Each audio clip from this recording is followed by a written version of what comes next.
வணக்கம். சிலம்பத்தில் உள்ள கால்மான பாடங்களில் வரக்கூடிய ஏறி இறங்கி செய்யக்கூடிய பாடத்தை பார்க்க போகிறோம். இதுவும் ஒரு தனித்துவமான பாடம். இந்த பாடத்தை இது வரைக்கும் வேறு எந்த ஒரு ஆசிரியரும் செய்த மாதிரி எனக்கு தெரியல.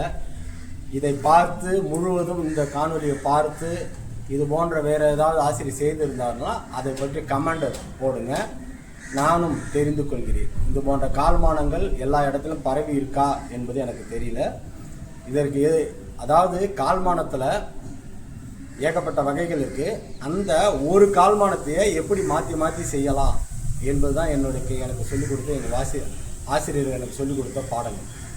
சரிங்களா? ஒரே கால்மானத்தை எப்படி மாற்றி மாற்றி செய்வது என்பது கற்றுக் கொடுத்தாங்க. அதை உங்களுக்கு நாங்கள் தெரியப்படுத்துகிறோம். இந்த காணொளிகளை பார்த்து வரும் தற்காப்பு கலை மாணவர்கள், ஆசிரியர்கள் அனைவரும் கேட்டுக்கொள்வதுன்னா இந்த கலையை எல்லா ஆசிரியர்களுக்கும் பரவ செய்யுங்க. இது போன்ற இன்னும் ஏகப்பட்ட நுணுக்கங்கள் நம்மக்கிட்ட இருக்குது. இந்த காணொலியை மேலும் மேலை நாட்டு கலைகள் பயின்று வரும் மாணவர்கள் பயன்படுத்தலாம் பார்த்து.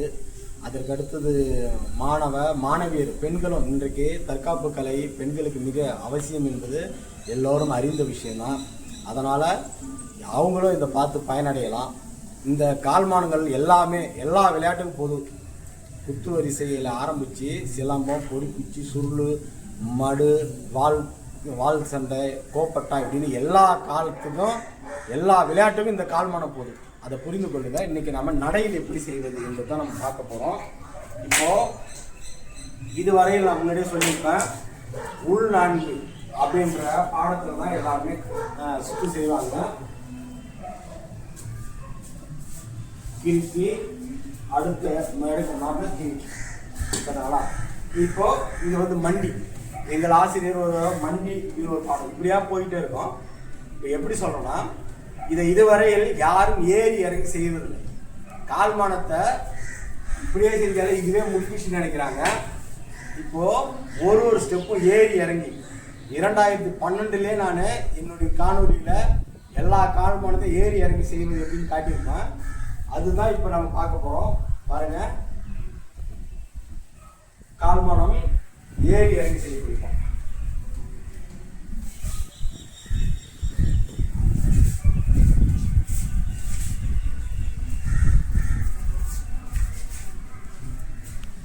மண்டி இறங்கி மண்டி இறங்கி ஒரு பகல், 2 பகல், தலையறுப்பு, உலம்.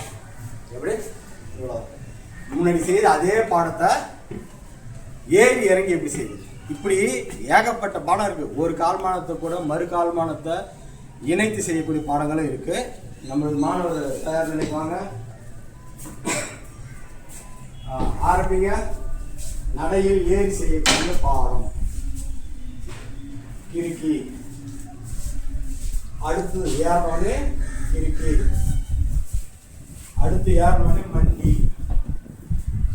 மண்டி ஏறி பகல், ஒரு பகல், 2 பகல், தலையறுப்பு, உலா. அதே பாடத்தை அங்கிருந்து ஆரம்பிச்சு இறங்கி செய்யுங்க. வெளி நான்கு அப்படின்ற முறையில இறங்கி செய்யலாம். முன்னாடி பார்த்தது உள் நான்கு, இப்போ நம்ம பார்த்து கொண்டிருப்பது வெளி நான்கு. மண்டி அப்படியே ஒரு பகுதி, 2 பகுதி, தலையறுப்பு, உலாம். இப்போ நம்ம முன்னாடி ஏறி வரும்போது உள் நான்குனும் இறங்கி போகும்போது வெளி நான்கு கால்மானத்திலையும் ஏறி இறங்கி செய்யக்கூடிய பாடத்தை பார்த்தோம். இந்த மாதிரி சிலம்பத்தில் ஒரே பாடத்தை பல கால்மானத்தில் நம்ம செய்யலாம். இது எதற்கு சொல்லணும்னா, இந்த மாதிரி பாடங்கள் நம்மளுடைய விளையாட்டில் புதைந்து கிடக்குது.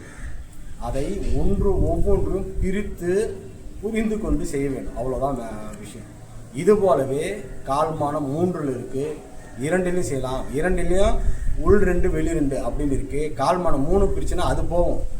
உள் 3 வெளி 3 பக்கம் 3 எதிர் 3 இப்படின்னு அதுவும் நிறைய விஷயங்கள் இருக்குது. சரிங்களா? இவ்வளோ பாடங்கள் இருக்கும்போது நாம் எதற்கு மற்ற கலைகளில் போய் பார்த்து தெரிஞ்சுக்கணும் அவசியம்? நம்மளுடைய பாரம்பரியமான விளையாட்டு இல்லாத விஷயம் எதுவும் கிடையாது. சரிங்களா? அதை ஒழுங்காக படிக்க வேண்டியதான் நம்மளுடைய வேலை. மீண்டும் ஒரு முறை நம்மளுடைய மாணவர் செய்கிறாங்க. நீங்கள் அந்த பாடத்தை உற்று கவனிங்க. உள்நான்குல ஏறு கிறுக்கி கிறுக்கி, அடுத்து ஏறனோடனே மண்டி, ஏறனோடனே மண்டி, ஒரு பகுலு, ரெண்டு பகுலு, அவ்வளோ. இப்போ ஏறு வரிசை பார்த்தோம், அது போலவே இறங்குற கால்மானத்தை செய்ய போறோம். செய்யுங்க. இப்போ உள்நான்கிலே இறங்குறாங்க. நல்லா கவனிங்க. உள்நான்கிலே இறங்கக்கூடிய பாடம் இப்படின்னு பல்வேறு வகையான கால்மானங்கள், அடிமுறைகள் ஒவ்வொன்றும் நம்ம கிட்ட புதைஞ்சு கிடக்குது.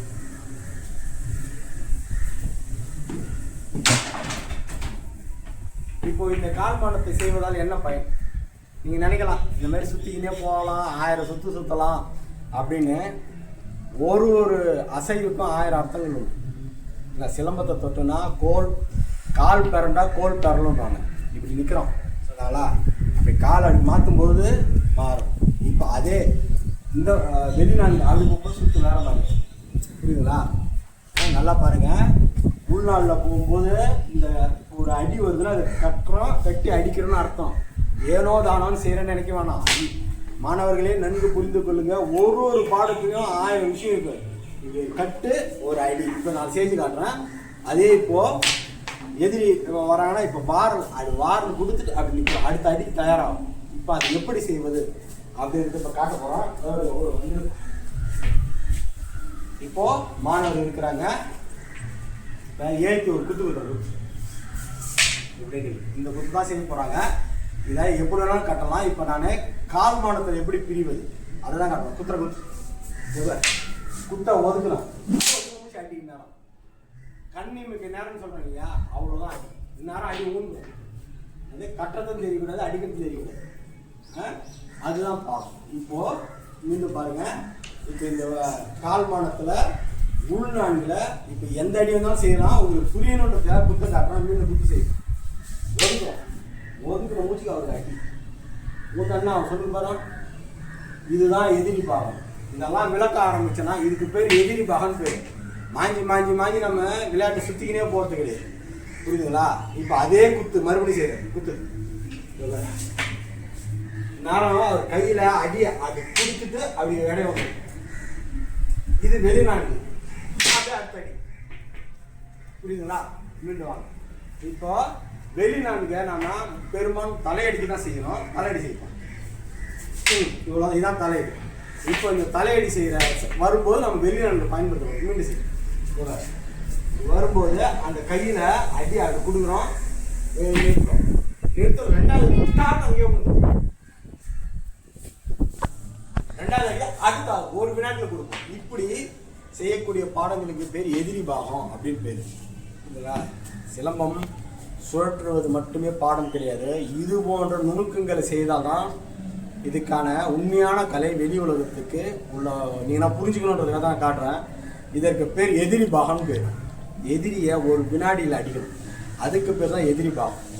இல்லை, இந்த மாதிரி நுணுக்கங்களை தொடர்ந்து நம்ம காணொலி மூலம் உங்களுக்கு கொடுத்துட்டு வரோம். நீங்கள் பாருங்கள், பார்த்து பயன்படுங்க. இதுவரையில் கொடுத்த பாடத்தை பயன்படுத்தினாலே நீங்களே ஒரு பெரிய ஆசானம் ஆகலாம். என்னுடைய பின்னாடி இருக்கக்கூடிய பாடங்களை போய் பார்த்தீங்கன்னா நிறைய பாடங்களை கொடுத்துருக்கேன். உங்களுக்கு பார்த்து பயன்பெறுங்கள்.